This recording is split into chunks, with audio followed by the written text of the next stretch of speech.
Well,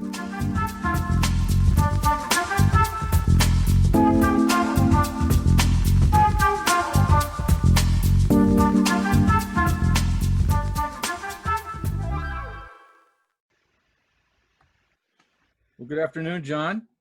Hi. This is Marty Keller coming to everybody from Sacramento, California. And John Donovan coming from San Diego.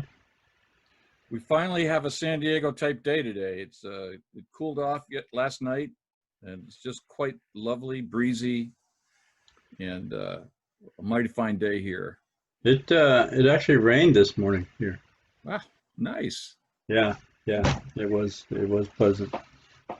So, well, I'm always preferring to have these conversations when I don't have the air conditioning running in the background. So got the windows open and lovely breeze.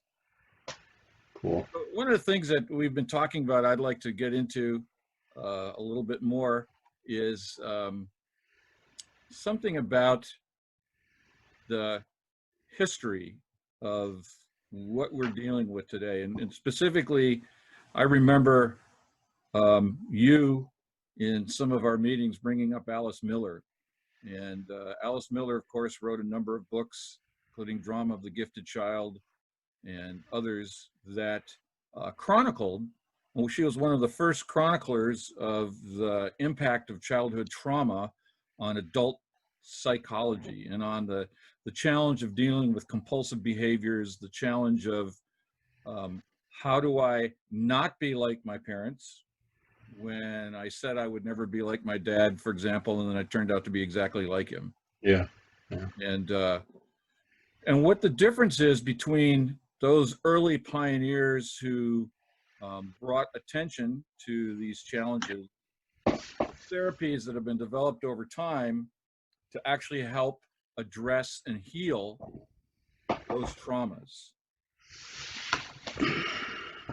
Okay. So, maybe one way to start that is to ask the question, how did you first become aware that what was going on with you was the impact of your own childhood upbringing? When did that light bulb go on, and how did that happen? Well, it went on when I started my 12-step recovery. I was an alcoholic, and I found myself at a adult children of alcoholics meeting where the requirement wasn't that I had to quit any substance. I could still use substance as long as I was sober at the meeting. And they read an introduction. They called it The Problem. And every line item on that sheet of paper was describing me. And it just bowled me over that somehow they knew me. And it's like I felt, I'm not sure how to describe what I felt. I don't even know when I felt it, I didn't know what it was. And I knew I was coming back. I found myself listening to The Problem.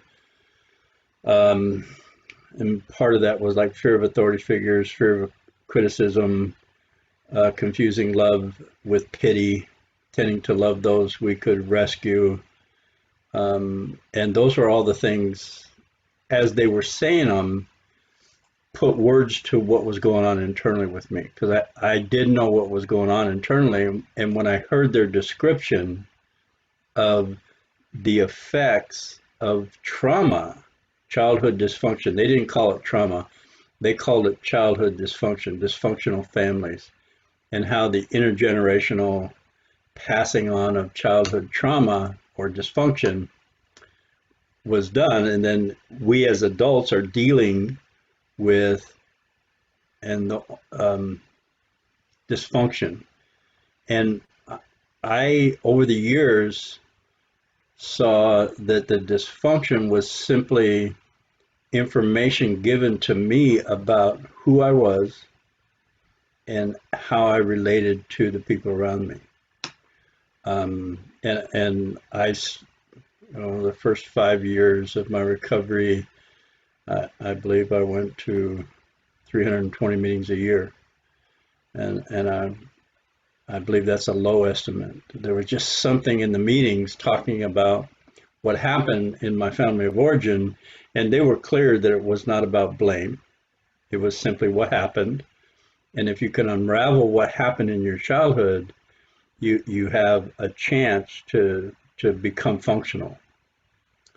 And slowly but surely, I developed a sense of self. And I remember in the first couple meetings, in the back of my mind, what I wanted was peace of mind. I wanted the critical nature, my critical inside critic to just shut up for a minute.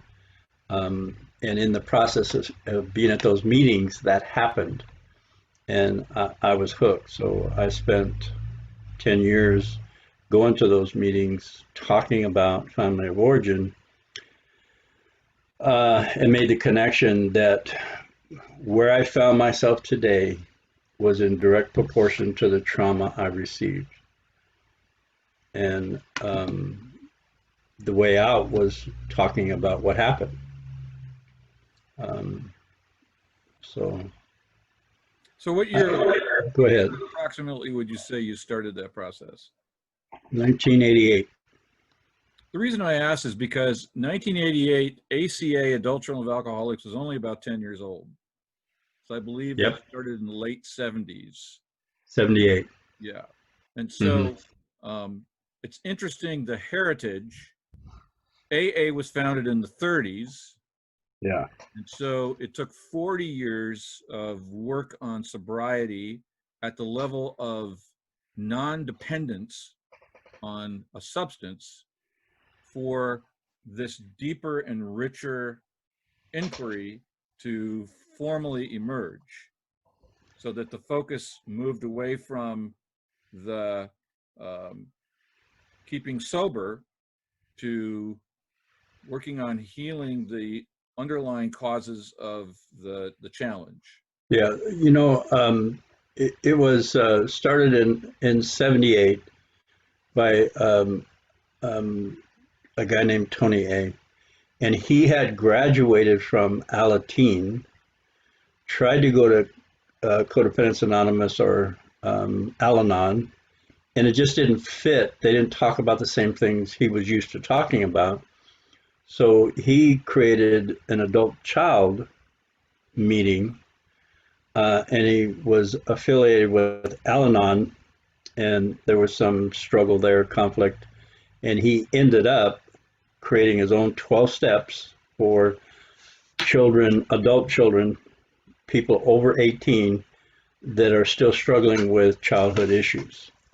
And it became a nationwide, and it spread really quickly. And in '88, when I was going in Sacramento, you could find a meeting on any street corner. It was just, they were all over the place. I could go to a different meeting every day for a month, and there was different meetings all over, several meetings at the same time.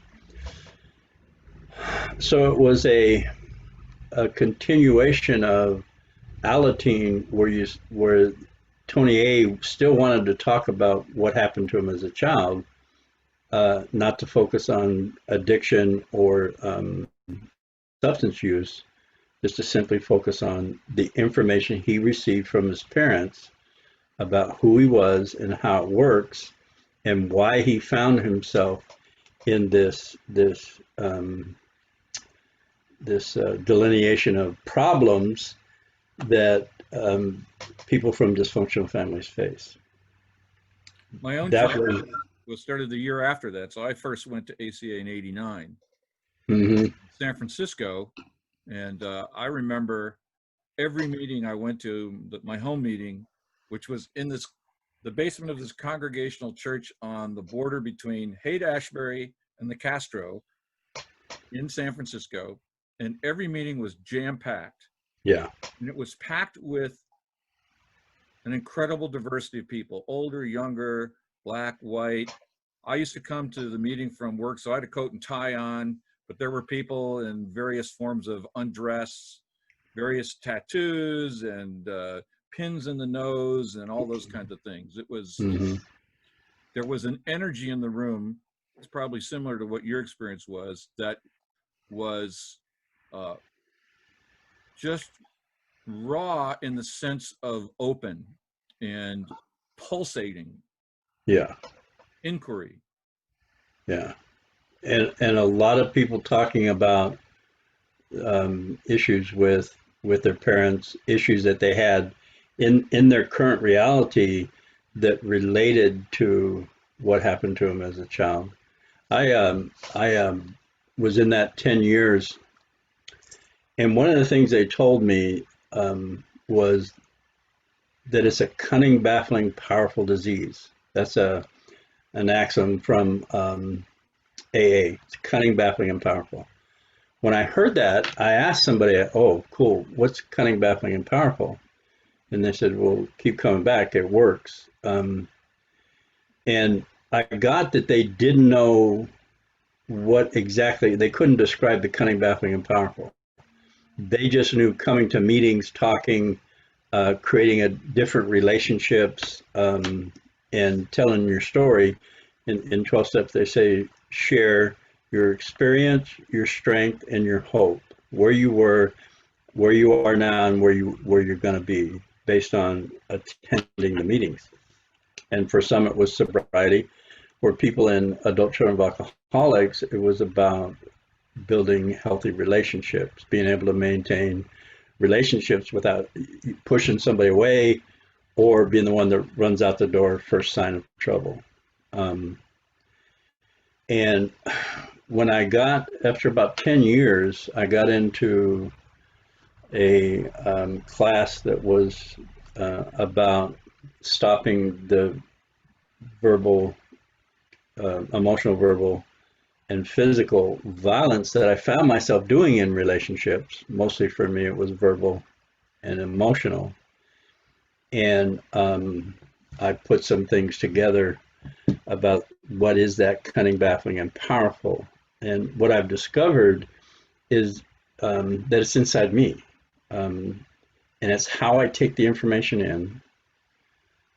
I relegate it to my subconscious, and that subconscious takes this information, and then it's charged with keeping me safe. So as a child, if the person that was my caretaker, the one I was supposed to get love from, was also the one that inflicting the pain or the emotional verbal violence towards me, when I grew up and got into a relationship and got attracted to somebody, that mechanism had imprinted on it, love hurts.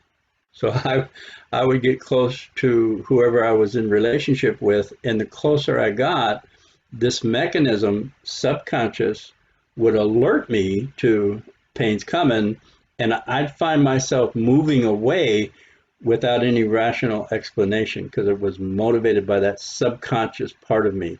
And then I made the connection, cunning, baffling, powerful. It's that subconscious fight, flight, freeze mechanism that was simply misinformed about what love relationships are. You know, there's a, as you were uh, using those words again, what flashed into my mind is in the mythological days, going back 2,000 years, in the Bible and other uh, earlier writings, people used those terms to describe the devil, Yeah, the yeah, wiles this of the is, devil. yes, And so in yeah, those days, people called these energies demons yeah. because they didn't have Jung and Freud and Well, those it ideas. certainly felt, Marty, that there was some demon inside me making me do some weird stuff Yep. because I would watch myself be emotionally, verbally abusive and yelling inside my head to stop and found that I had no power to do it. I was, it just, it, no matter, then the harder I tried to stop, the more it would come out. And I call it coming out sideways now. And when I got into that violence intervention class, um, I got that just saying I was violent without judgment or blame, opened me up to the pathway out of the violence. So that's where I got no blame, no judgment. And I started facilitating violence intervention classes at the Sacramento County Jail.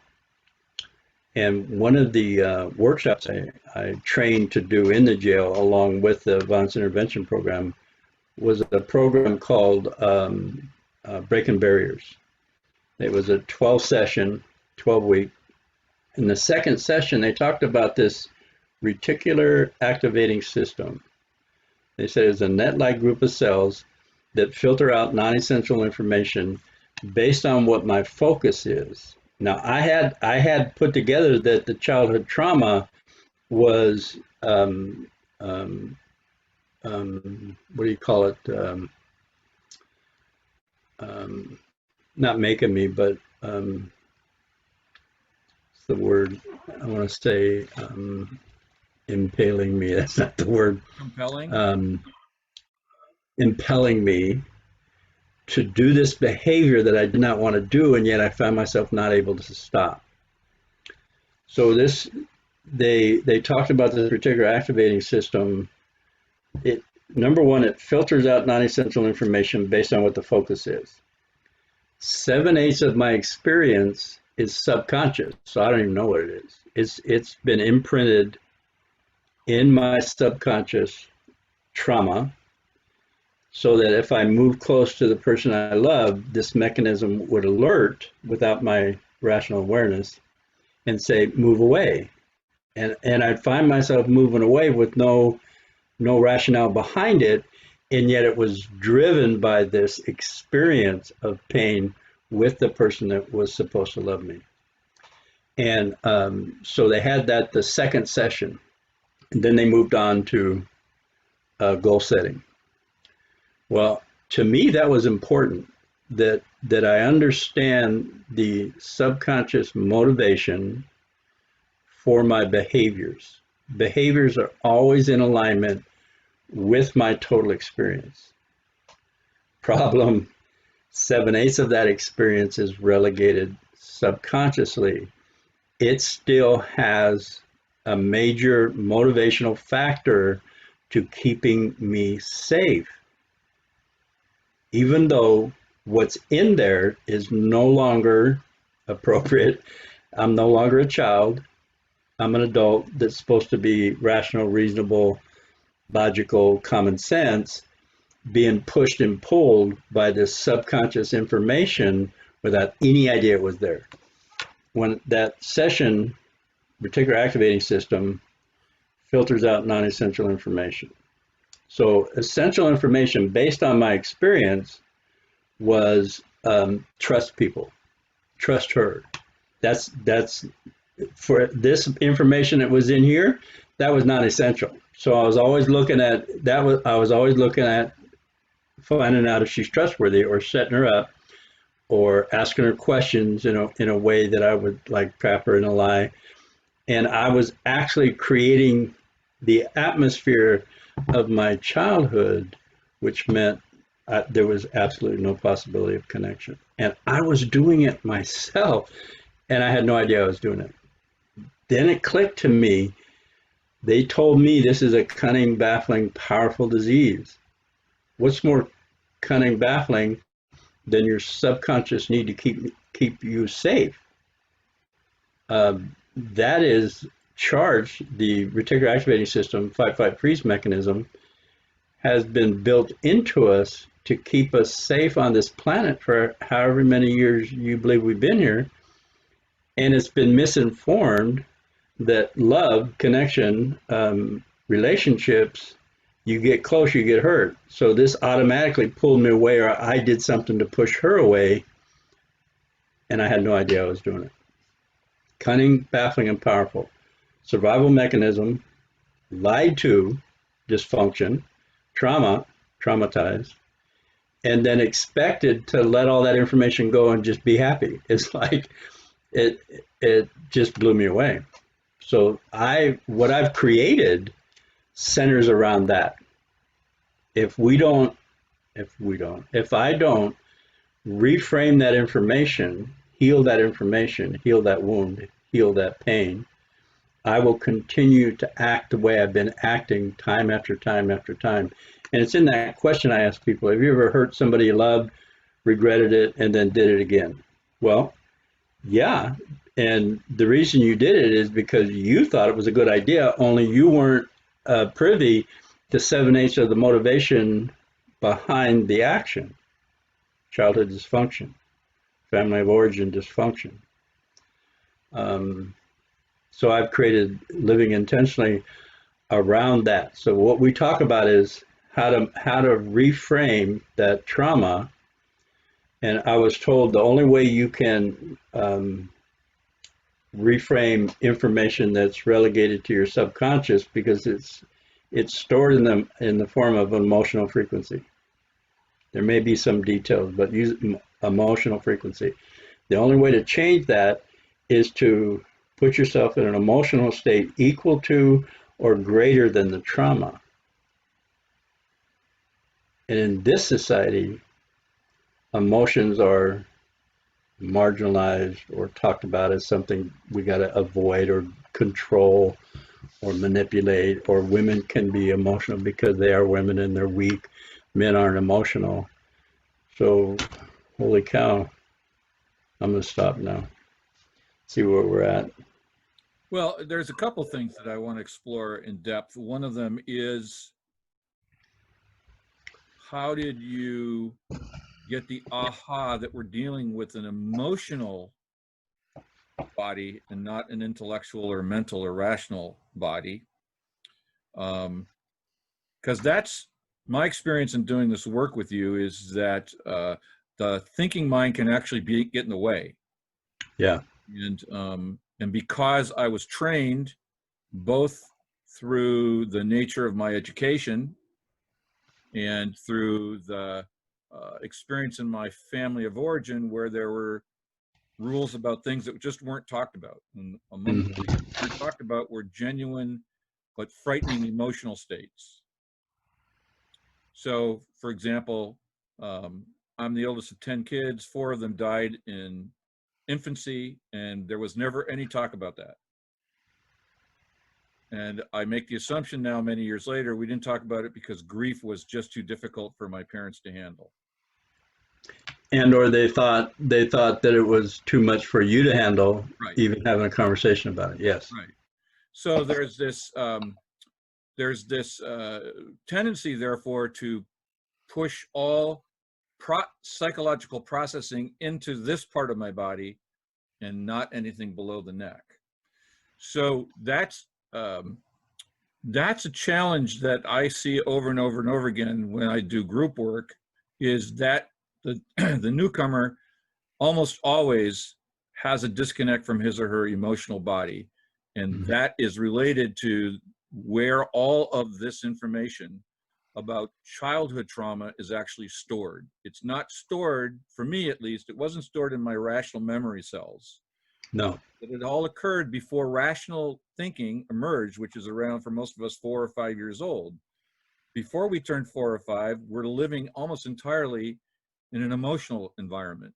There's no way to think about it, to analyze it, to make meaning of it. We're just simply processing. Right. So, and having, go ahead. At some point in time, that light bulb went on for you as well. As a child, if we're raised by healthy people, they mirror for us, guide us through stages of development instead of treating us like adults or expecting us to act like adults, or quit crying, or don't say no. Or you don't feel that. Yeah, like kids are resilient. And every time they're stifled or they're not guided in a way to understand, or simply be mirrored or allowed to have their experience, there's a trauma that happens, or there's a this is the way it is feeling, and a child has no recourse. It can't like process those feelings, so it gets stuck. The feelings get stuck, feelings and emotions. Um, and some of the things I heard as a child is, children are to be seen, not heard. Um, the one, spare the rod, spoil the child. And that's Alice Miller talks about the societal sanctioned emotional, verbal, and physical violence towards children, which causes this trauma, dysfunction. And then the behaviors that I don't know if this is connected, this is where my mind went. Being traumatized, if I'm in a relationship and this mechanism, fight, flight, freeze, reticular activating system, says getting close to somebody is also where you receive your pain, I have to explain that. So we explain it in codependency, we explain it in avoidant attachment disorder, we explain it in what else? What are some of the other things we use? We try to come up with rational reasons instead of what's going on inside you. What happened to you as a child? Where's the trauma? There are pioneers currently that are talking about, and the one that comes to my mind is Gabor Mate. He says any addiction, any disease, anything that you're struggling with that you find no resolution in your adult life is linked to what he calls post-traumatic stress disorder, complicated post-traumatic stress disorder. In ACA, we call that childhood dysfunction, family of origin dysfunction, trauma.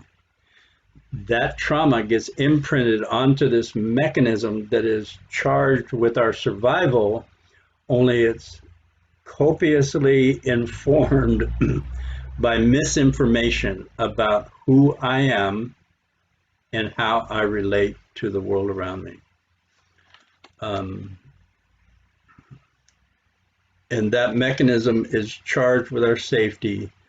So if it gets it, its belief, my subconscious focused belief is the people that you love the most is where you receive your pain. I find myself in and out of relationships, unable to maintain and sustain long-term loving, caring relationships. And then I got to come up with a rational reason. Either a diagnosis or there's something wrong with me. My conclusion was there's something wrong with them. And then we talk about, War of the Sexes. We talk about all kinds of stuff to try to make sense out of it instead of going, looking at the only place I know to resolve this is my held trauma. And then access to that, like I said, to reframe that trauma or to heal that trauma, necessarily I need to have an emotion equal to or greater in the moment than the stored trauma. And that's what I found in this, doing this class with the inmates, violence intervention class process, that if I ask them to just say the results without blame or judgment, it's like me unable to maintain or sustain healthy relationships. If I just say that truth, there's something happens internally where it addresses that trauma subconsciously, truth, and then something opens up to me. That reticular activating system is no longer filtering out the exact same information that it was before, and something can get in, and then I create the intent. It is my intent to be a loving, caring, nurturing spouse. And that's where the mechanism has changed. That's the what I found to be the hermetic chamber. That's where the alchemists turn lead, childhood trauma, into gold, me being able to connect and communicate on a healthy level. Holy cow.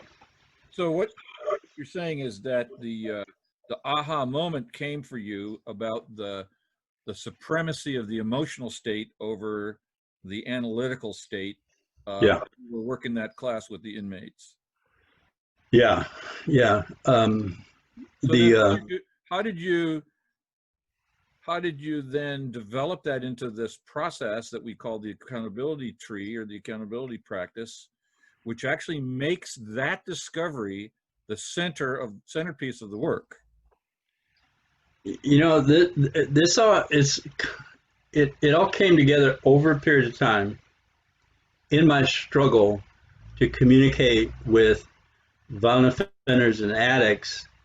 And in my mind, I thought I was offering them information about how not to come back to jail because most of the people I was talking to have recidivized. One guy, he was 55 years old and he'd been in jail 20 different times. That they would be all happy that I'm telling them this information about how to stay out of jail. And I asked one guy one time, "What are you hearing us say?" And he just said, "Well, it's kind of like you want us to be a bunch of sissies." And at that moment, he wasn't hearing a word I say according to my picture. And then this idea of accountable, I knew that me being accountable worked for me. And as soon as I was in a inside jail where most of the guys were spending a year in jail. And I said, okay, it's time to be accountable. And they're all going, screw you. They were accountable and they got, 6 months, 8 months, a year in jail. So I don't want to be accountable because if I'm accountable, I go to jail. I'm guilty.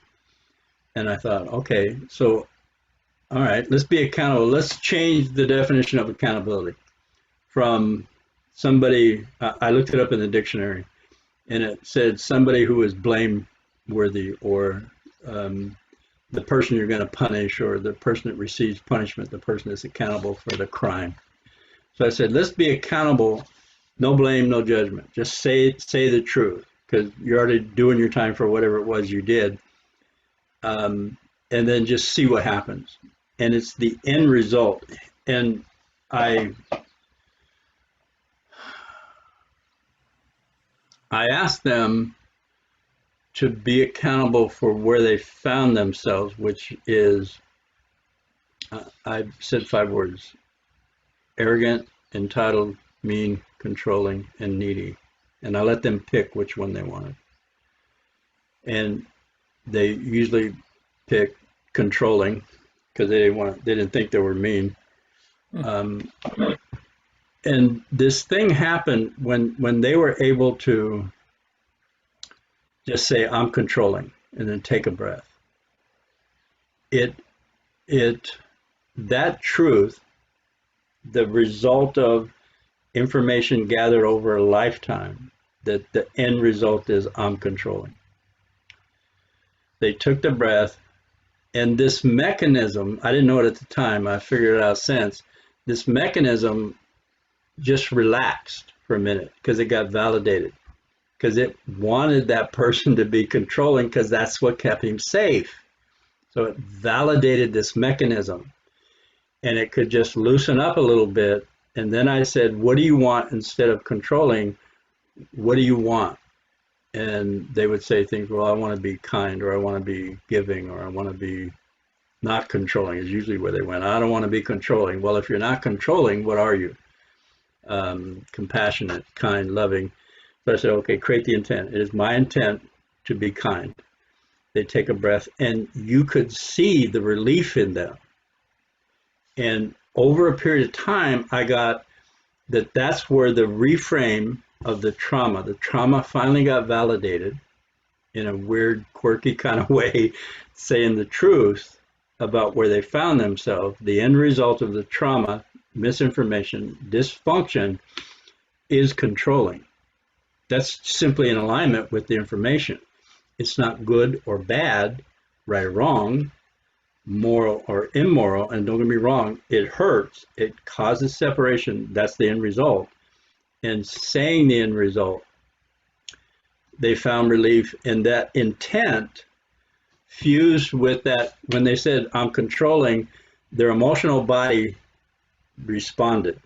And what I got is they didn't have to know how to do that. Your body hasn't forgotten. So when it heard the truth, the emotional frequency came up with that truth. I asked them what they wanted, and they said, I want to be kind. That fused with that emotion and then went back into their subconscious, changed. So the pool of information they were drawing from to be controlling was simply different. And the urge to be controlling waned, and their openness to information about cooperative communication style perked up. And how I put that together is that focus trauma, the end result, a good idea about being traumatized as a child that's pain and held in your subconscious is to control your environment. That seems like that's what it believes is a good idea. When it was reframed, the motivation to control the environment waned. And they were open up to, how do I set a boundary? How do I say something that people will listen to me? They became inquisitive about an alternative. Instead of me saying this would be good for you, they opened up and said, I want this. And then the conversation went to, what do you want now? And they were interested. They simply leaned forward. And I put this all together, created this accountability process, and it works. It works to shift people from, well, what our society calls career criminals, throw them away, lock them up, throw away the key, to people who are looking to be authentic and give back to their community instead of take. They went from takers to, okay, let's try this. Let's see. I'm tired. I want something different. And they became inquisitive and started asking me questions. And that's when that reticular activating system filters out non-essential information. I tell them to use cooperative communication style, and their field of focus as I need to be controlling, it didn't fit, and they heard be a sissy, be weak, be a doormat. Now that was at least it could come in, and the process started to inquiry about something different than where they found themselves. It's interesting that given the history of human beings' encounter with these devils and demons, how little this is still studied today in a psychological, scientific environment. I remember reading Bessel van der Kolk's The Body Keeps the Score. He wrote, I don't know, 15, 20 years ago. And he, for those who don't know him, he was a young MD at Harvard right as the Vietnam War was ending. And he latched onto some of the earliest studies of post-traumatic stress disorder, which you referenced earlier through Gabor Mate's work. He was shocked to find in those days, we're talking in the late 70s, that there was almost no body of research that he could draw upon, and he was shocked to discover that he was going to have to do a lot of original research in order to build up a body of potential therapies that could help these guys coming back from Vietnam with nightmares that they could not end, and even medicines that were designed in the early versions of psychotropics to try to control these things weren't working. And all the years that went into his research subsequent to that are still not adopted by mainstream psychotherapeutic schools. I find it quite fascinating that this central dynamic of all human beings, every human being undergoes some version of trauma, some degree of trauma by virtue of being born. Yep. By virtue of developing in a pre-rational environment where everything is emotionally based and non-reflective. So it just shows up, like you said earlier, it feels like us, this is absolute truth. There's no other, we can't even consider alternatives. This is it. And then here we are in 2020, and we still don't have a generally accepted social consensus about the power of this cunning, baffling, and powerful element of our lives, much less the therapies that can help us grow past them. That's part of the conditioning of the society, Western society. I think it was Descartes. I think, therefore I am. The rational movement, that we're rational beings, that we're not motivated any longer by primitive stuff like our ancestors, where we've become cerebral. And the truth is that mechanism is still there. That mechanism is designed to keep us safe. Although there aren't any more saber-toothed tigers, this mechanism simply sees any threat as a need for response. So it's still working, the brainstem, midbrain. And this is what I put together. They said it's cunning, baffling, powerful. The midbrain beats my heart. The midbrain organizes and regulates my entire endocrine system. It takes care of the trillions amounts of chemical exchanges in every cell. That's what the midbrain does. Powerful. I mean the brainstem. The midbrain processes my emotional need for safety, and we've relegated brainstem to reptilian brain. We've relegated midbrain to monkey mind, and we're relying on our rational brain and expecting ourselves to be rational when this mechanism is still in use. Here's what I've discovered, that as a child, if somebody screamed when I spilt the milk, anytime I am clumsy, this mechanism remembers that, and I find myself in the startle mode, post-traumatic stress syndrome. Or if my childhood post-traumatic stress manifested in the evening, and this was baffling to me as an adult, when it became twilight and the sun was going down, every little sound in the house I would startle. Soft sounds, I would startle. And now that I understand what's going on is this mechanism, that's when Dad got drunk.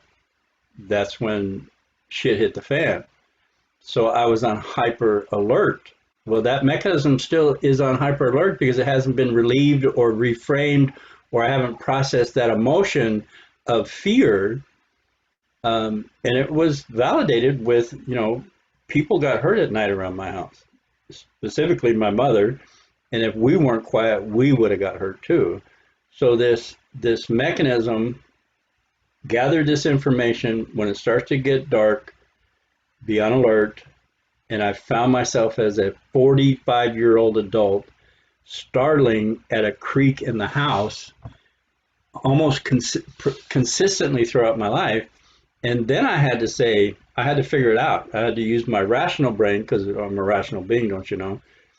And I'm in charge of the brainstem and midbrain. And I'm not a monkey. I'm not a silly ass monkey, nor am I a lizard. I'm a rational being.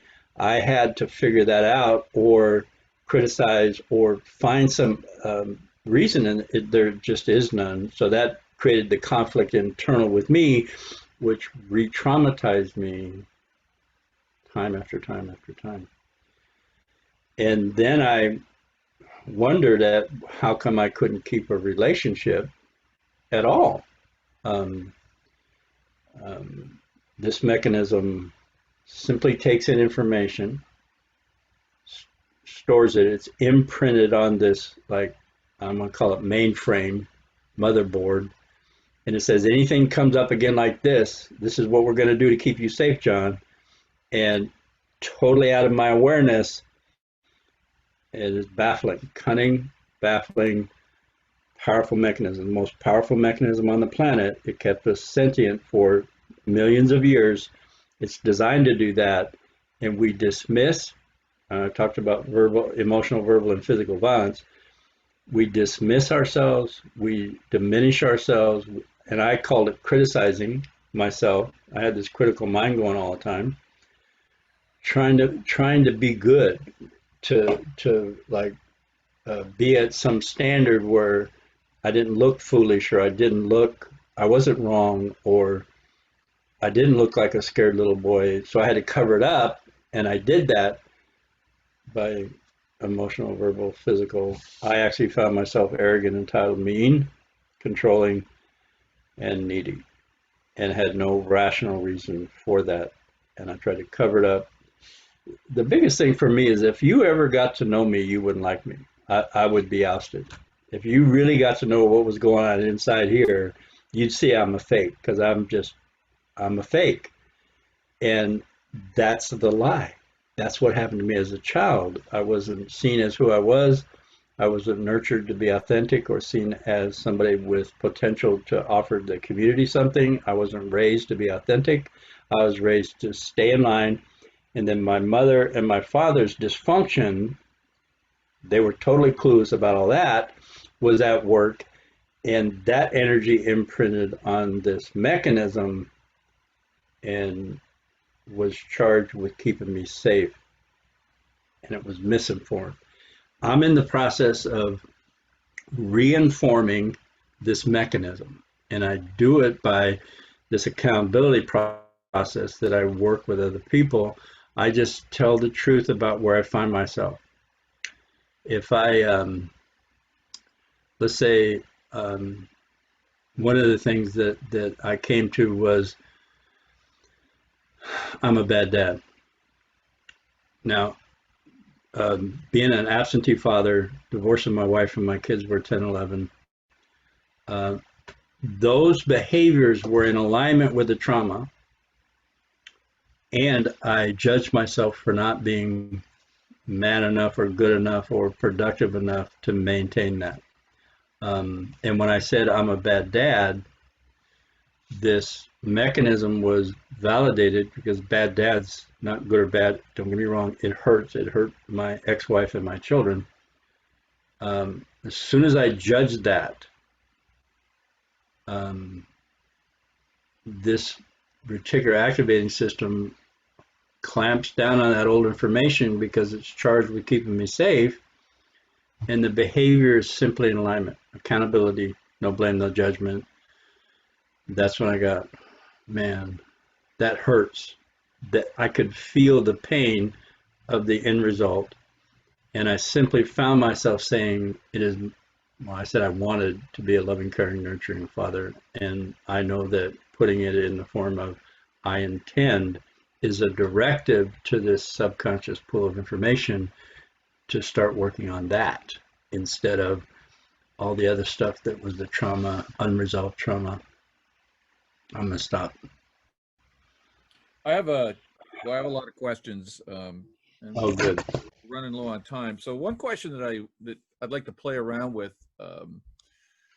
So given that this information is validatable, and we validate this through our own experience, and then we can validate it in community with other people, comparing notes about that experience. So we can extrapolate. Now I'm using my rational mind. I can extrapolate that these dynamics are true, and that every human being undergoes some form of trauma in his or her childhood.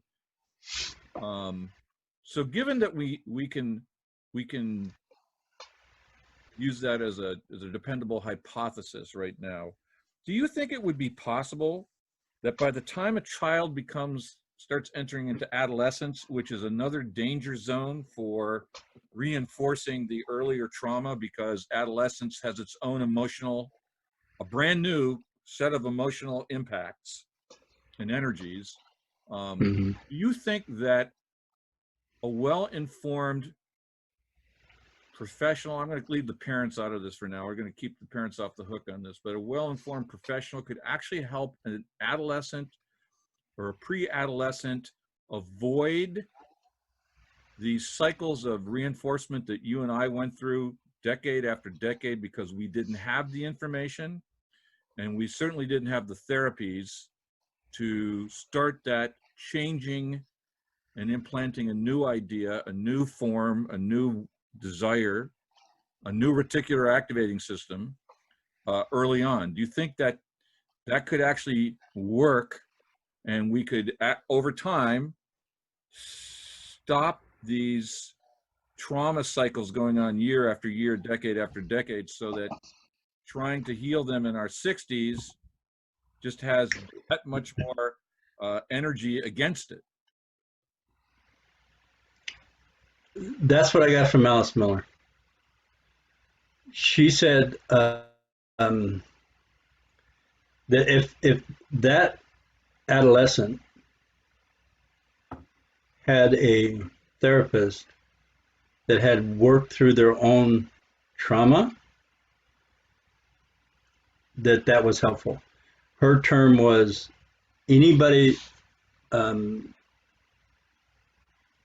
has, I'm going to just use the term enlightened witness, somebody who sees them, somebody who hears them, not necessarily fixes them, but somebody who can simply see and hear somebody without blame or judgment, or without their trauma creating an emotional response and then a need to put this out, or not even recognize the child's trauma or the client's trauma.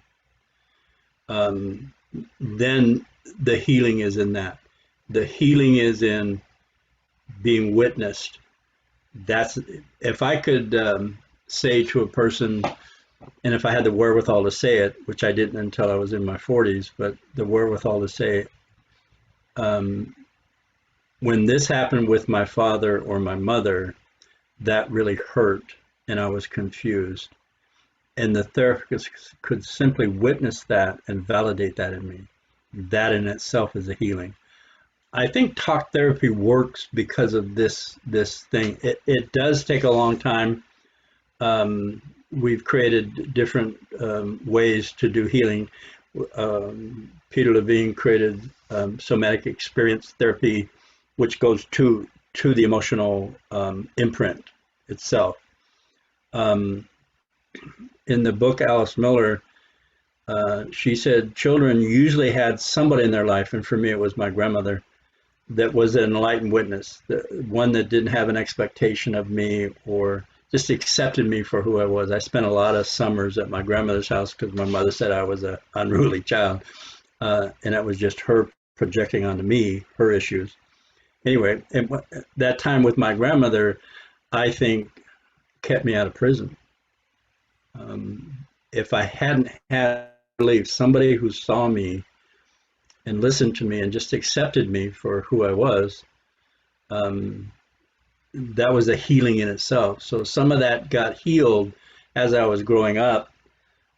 She talked about people like Hitler, and when she studied Hitler, she discovered that he did not have anybody in his family or extended family that was that person for him.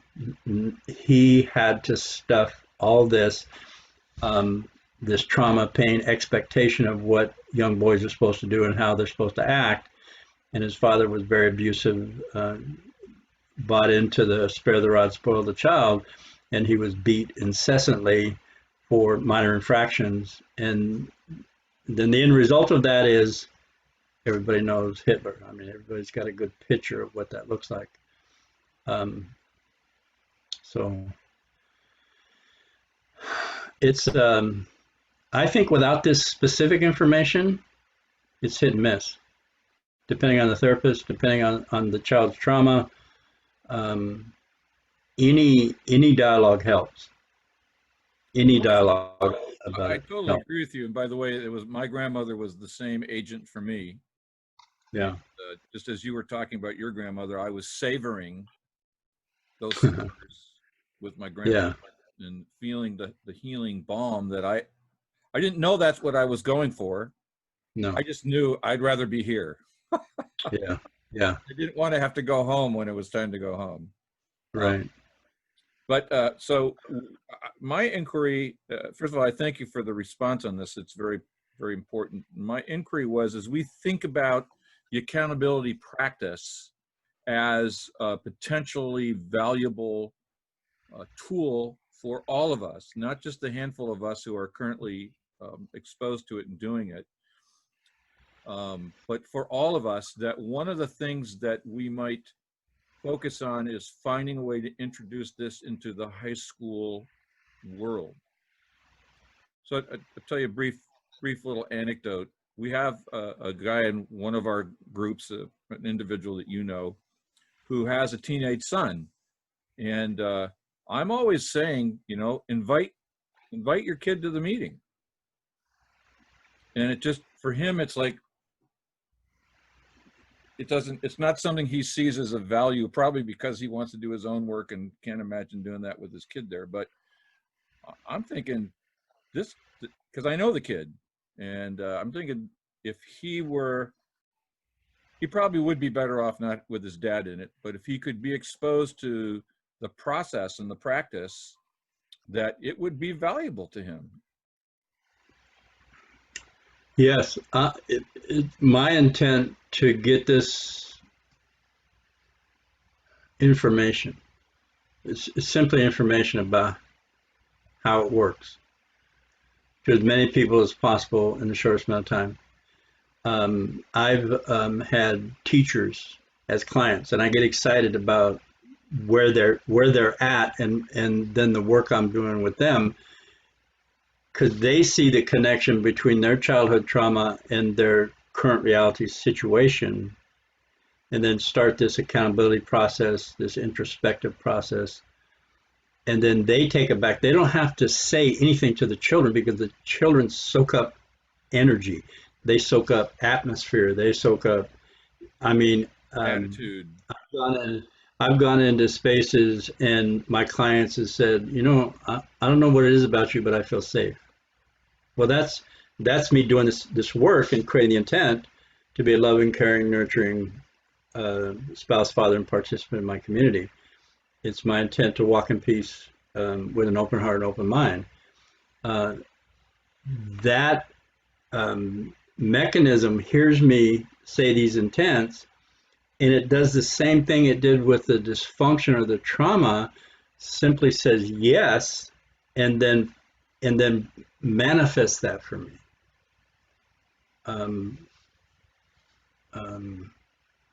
This mechanism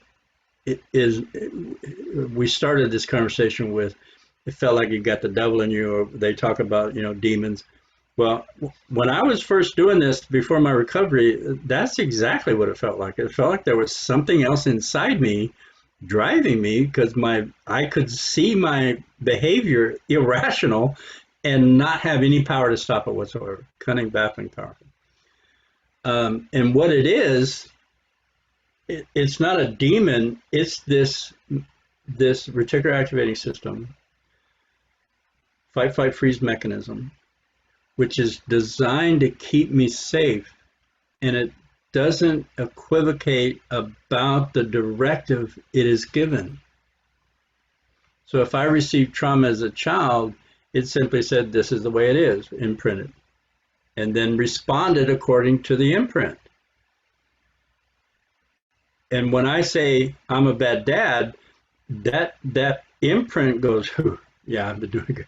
That was validated in a quirky, weird, unrational way. But lawful. That was validated because this force is not malevolent. It's looking out for my best interest based on the best information. And I said, I'm a bad dad. I could feel this. I could feel the pain of this trauma just come up. And my reticular activating system, midbrain, subconscious mind processes 4 million bits of information per second. That's that brainstem, midbrain.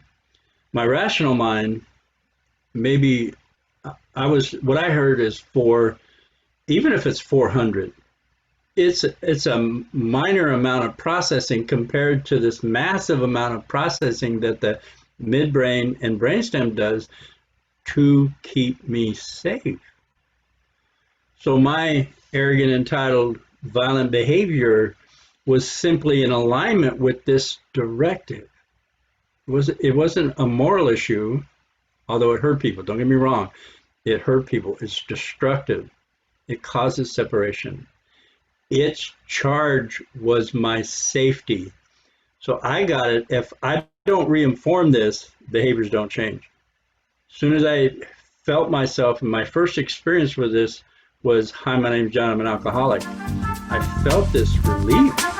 It's like I was an alcoholic because I couldn't handle the pain. That was the charge of the reticular activating system survival mechanism. Just get away from it, just numb. And it kept me alive. It worked until it didn't. I'm gonna stop there. Well, yeah, unfortunately, we're coming to the end of our time together. One thing I'd like to offer, and maybe we can explore this more next time, but you said you want to get this information out. And as I heard the word information, what showed up for me was book learning, piece of paper. So I'd like to explore, maybe we can find another word besides information, because the truth is the information as formal knowledge, or even seeing a picture of the accountability tree and seeing Mm-hmm. you know, the steps and so forth and so on, that's necessary, but it's not sufficient. Right. What's sufficient is the actual doing the practice. And again, this is an age-old human challenge. Jesus said the same thing. If you want to enter the kingdom of heaven, become like a little child. Well, what the heck does that mean? But there's truth to that if you understand the key, and if you learn how to become like a little kid again. So at that level that he's talking about. So maybe next week we can explore that a little bit more about you know, this is a practice. It's not just information, but it's applying the information in a disciplined way. Because what I know is that inevitably, when we do this practice in a group setting with somebody who comes sincerely and open-heartedly to the work, something always changes. Mm-hmm. Something always changes using this practice. Yeah. So before we wrap this up, I'll just see if you have any last words. One of the most insidious things that's happened, I'll just say to me, as a man in this society, is that I was trained and conditioned to deny my emotionality or my emotional body. Men don't feel. They think they're rational. They come up with solutions. They fix it. They get it right the first time. And being separated from my emotional body means that any healing I could have had was not there for me, because again, the healing and the therapies that work, Peter Levine, Gabor Mate, they work with the bringing up the old emotion, the trauma at a level, and then addressing it as if it nurturing it, and that's an emotional process. It's not a rational process. Right.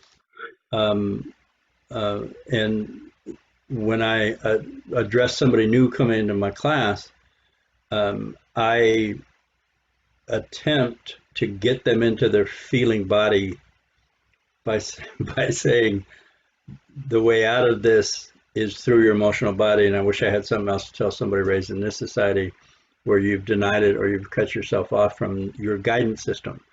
Your emotional body is your guidance system to fulfillment, to authentic expression, and without it, we're left with dry, dull, maybe clever, but not dynamic, fluid, or organic, Or effective. Or what? Effective. Or effective. Yeah. So emotions. emotion, we could have a whole hour talk on what we've been told about our emotional body or emotions, control emotions. Yeah, that's a whole nother. I'm going to make a note. So, so again, John, I thank you for your time today. And for those who are interested in actually getting into the experience of this, John's email address, you can write an email note to him about connecting with him, will be on the ending part of the podcast. Or if you'd like to join our Rusty Nail group meeting that uses the practices that we talk about here, my email address is also going to be at the end of this. You can shoot me a note and I'll send you a Zoom invitation. We're meeting by Zoom still today, early June 2020, and we'd love to have you check it out. So this is Marty Keller in Sacramento with John Donovan in San Diego, and we thank everybody for joining in, and we'll see you next time. Okay, bye-bye, Marty.